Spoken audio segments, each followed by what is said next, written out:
Infinite supreme peace to all the divine souls. This is part 4 of our journey to higher dimension.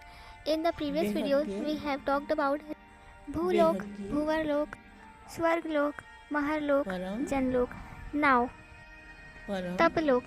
Taploka is a twice as big in its expanse as Janloka. In this abode, souls are pure and enlightened beings who live in complete indifference to their body. Taplok is the abode where saints do intense spiritual practices called tapas, penance, and so it is known as Taplok. The souls here are in a soul conscious state and do not have any ambition towards other souls residing in this realm, since they are totally focused on their own spiritual advancement. The souls pray or meditate on their chosen gods such as Lord Shiva, Lord Vishnu or goddesses Shakti, and are always immersed in a state of intense love towards their chosen god or deity.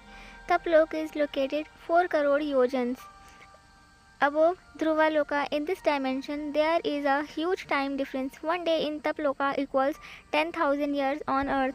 The spiritual environment is very powerful in this dimension compared to the layers below Taploka. As the soul travels towards the upper astral layers, the soul gets more powerful since each layer has greater spiritual power than the preceding dimension, so more conducive for spiritual growth of souls. As the soul travels to the higher dimensions, the air element present in the subtle body of the soul gradually diminishes and there is an increase in the either element or Akash Tattva. The purified soul then further travels into higher dimensions such as Brahmapuri, Satyalok, Brahmalok. Are Satyaloka and Brahmaloka one or the same? Satyaloka is widely regarded as Brahmapuri. However, one must know that Satyaloka is a lower celestial realm below Brahmapuri.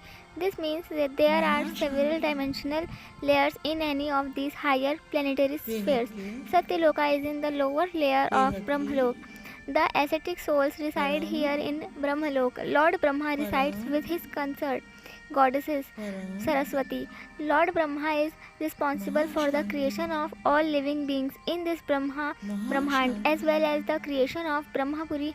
When Lord Brahma created Saptarishis, 7 sages, during the initial phase of creation, the Saptarishis then created 7 lokas or layers of creation from earth till Brahmapuri. Therefore, the 7 lokas are located below Brahmapuri. The soul of Lord Brahma is made of Paramakash Tattva or supreme ether element. This is the abode of truth or reality. When a soul arrives in Brahmapuri, then it realizes the truth of reality of its origin. Upon reaching this realm, the accumulated karmas in the subtle body get destroyed. For those souls who have been created with the ether element, their soul journey comes to an end in Brahmalok. They won't be able to travel any further to the upper layers, and if they want, they can attain final liberation in this realm by merging themselves into their creator soul. However, the soul made up of supreme ether or supreme light can go further to higher dimensions. In order to go to Vishnupuri, the soul needs to perform further penance upon the removal of the karmic accounts and imprints of the 3 elemental subtle bodies. Such souls are free to travel to the causal world, Karan Jagat, which is Vishnupuri. Vishnu Loka in Satyaloka or Brahmapuri, the soul gets to know about its creator.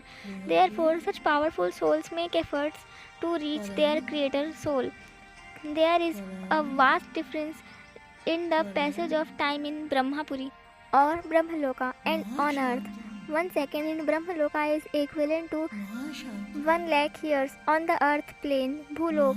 This has been clearly written down in our scriptures and Puranas such as Vishnu Puran, etc. We can understand this clearly with the help of a short story given below. As mentioned in the Puranas, in the golden age or Satyayug, there was a ruler known as Kakudmi ruling over his kingdom Kushasthali. When his beautiful and talented daughter Revati had reached a marriageable age, the king was not able to find a worthy groom on earth for her, so by using his mystic powers he went along with Revati to Brahmalok in order to seek Lord Brahma's advice on this matter. However, upon their arrival, the king and his daughter found that Brahmaji was busy watching a performance by the celestial musicians and dancers of that loka. They decided to patiently wait for some time until the performance was finished. Then Kukudmi sought Brahmaji's advice for finding a suitable groom for Revati. Thereupon Lord Brahma said that in the brief period they had waited in Brahmapuri 27 Chatur Yugas, 108 Yugas had already been passed on earth. All the eligible princes whom Kukudmi knew would be long dead, as also their grandchildren. Brahmaji smiled and explained to Kukudmi that time runs differently in different planes of existence. By the time king would reach on earth, all his wives, ministers, army, nisman, father and his entire kingdom would have been wiped out by the march of time.